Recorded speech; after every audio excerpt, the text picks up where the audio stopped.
Hello friends, welcome to Sutapa's kitchen.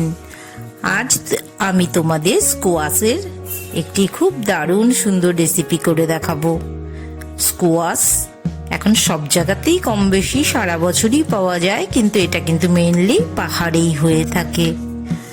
খুব সুন্দর স্কোয়াশগুলো, একদম সবুজ কচি স্কোয়াশ আমি নিয়ে নিয়েছি। একটু পিল করে নিচ্ছি, খোসাগুলো উপর থেকে এভাবে কিন্তু ছুলিয়ে নিতে হয়। লঙ্কাগুলোও নিয়ে নিলাম।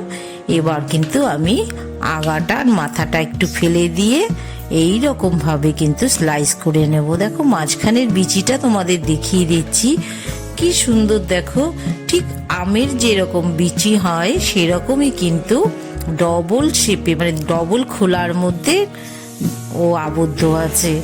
এই রকম ডুমো ডুমো করে কিন্তু আমি স্কোয়াশগুলোকে কেটে নিলাম। একটু তেল দিয়ে দিলাম, একটু সাদা জিরে ফোড়নে দিয়ে দিলাম। এবার কিন্তু আমি আলুগুলো ভেজে নিচ্ছি। একই শেপের কিন্তু আমি আলু স্কোয়াশগুলো কেটে নিয়েছি।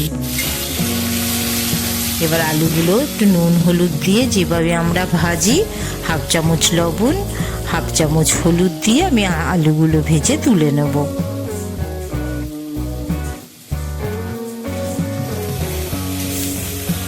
খুব ভালো করে কিন্তু আলুগুলো ভেজে নেব আমি।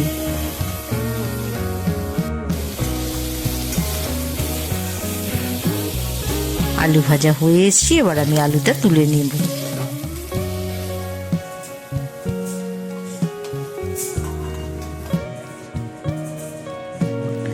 এবার কড়াইতে কিছুটা জল দিয়ে আমি স্কোয়াশগুলো বয়েলড করে নিচ্ছি।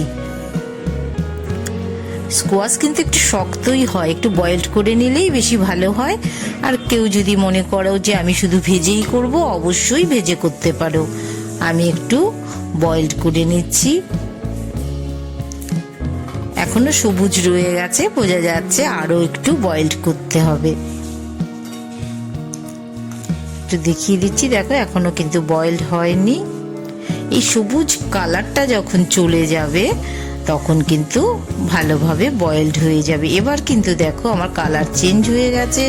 একটু দেখিয়েও দিচ্ছি, আমার কিন্তু স্কোয়াশ বয়েলড হয়ে গেছে। এবার আবারও একটু তেল দিলাম, একটু কালো জিরে দিলাম। এবার আলুটা কিন্তু আমি সাদা জিরে দিয়ে ভেজে তুলে নিয়েছি, আর স্কোয়াশটার জন্য কিন্তু আমি কালো জিরে, পেঁয়াজের কুচি,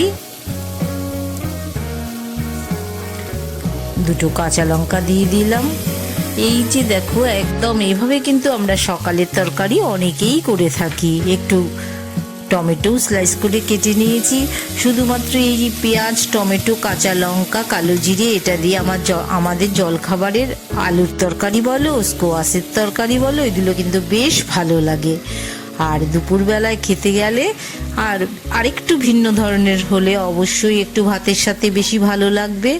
এবার আমি পেঁয়াজ টমেটোর সাথে কিন্তু স্কোয়াশটাও ভেজে তুলে নিচ্ছি। খুব ভালো করে কিন্তু একে পেঁয়াজের সাথে কষিয়ে কষিয়ে ভেজে নিতে হবে। হাফ চামচের মতন লবণ মিশিয়ে দিলাম, হাফ চামচ হলুদও দিয়ে দিলাম। পেঁয়াজও নরম হয়ে যাবে, স্কোয়াশও নরম হয়ে যাবে একই সাথে।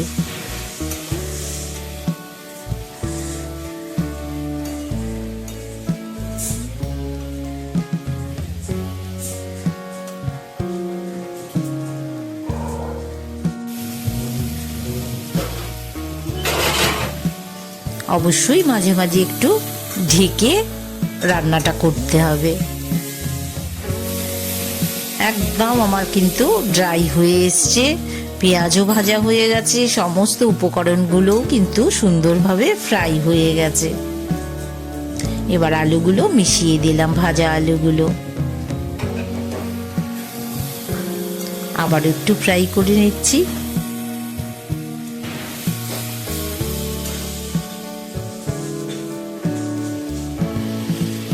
একটু জল দিয়ে কষিয়ে নিচ্ছি।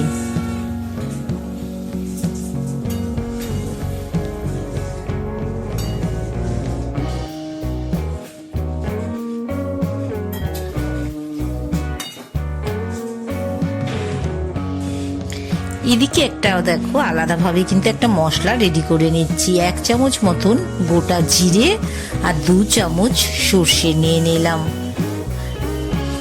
এবার আমি গোটা জিরে আর সর্ষেটার কিন্তু একটি পেস্ট করে নেব। এই যে পেস্ট করে দেখিয়ে দিলাম, দেখো এখনো কিন্তু আমার মিহি পেস্ট হয়নি। জিরে কিন্তু অনেক সময় লাগে।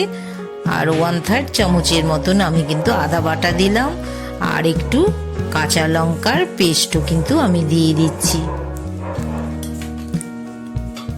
সর্ষের সাথে জিরে দিয়েছি, তাই কিন্তু মশলাটা কিন্তু হতে কিন্তু জিরের পেস্ট হতে বেশ কিছুটা সময় লাগে। খুব ভালো করে কিন্তু পেস্টটা ওদিকে করে নিচ্ছি আমি। সমস্ত উপকরণগুলো এদিকে দিয়ে নিয়েছি। এবার কিন্তু সর্ষে আর জিরের পেস্ট আমি মিশিয়ে দিলাম। একদম শেষে কিন্তু এই পেস্টটা মেশাতে হবে, তাহলে কি হবে, সর্ষের কিন্তু একটা খুব সুন্দর ঝাঁঝ থেকে যাবে। সাথে জিরে রয়েছে, ফ্লেভারটাও কিন্তু অনেকটাই অন্যরকম হবে, খেতেও কিন্তু খুব সুস্বাদু হবে।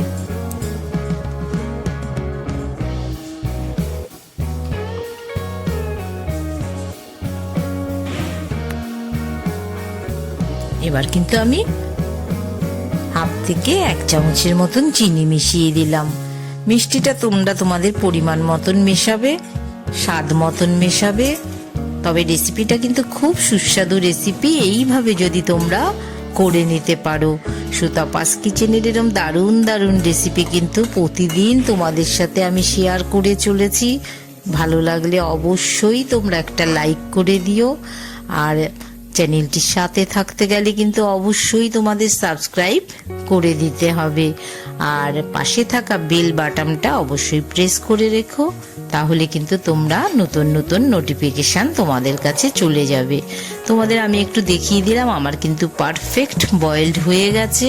এবার কিন্তু আমি একটি সার্ভিং বোলে নামিয়ে নিচ্ছি।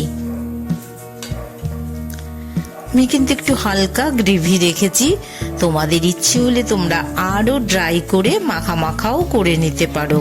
আমি একটু দুপুরের খাবারের জন্য কিন্তু সামান্য একটু গ্রেভি রেখে দিয়েছি।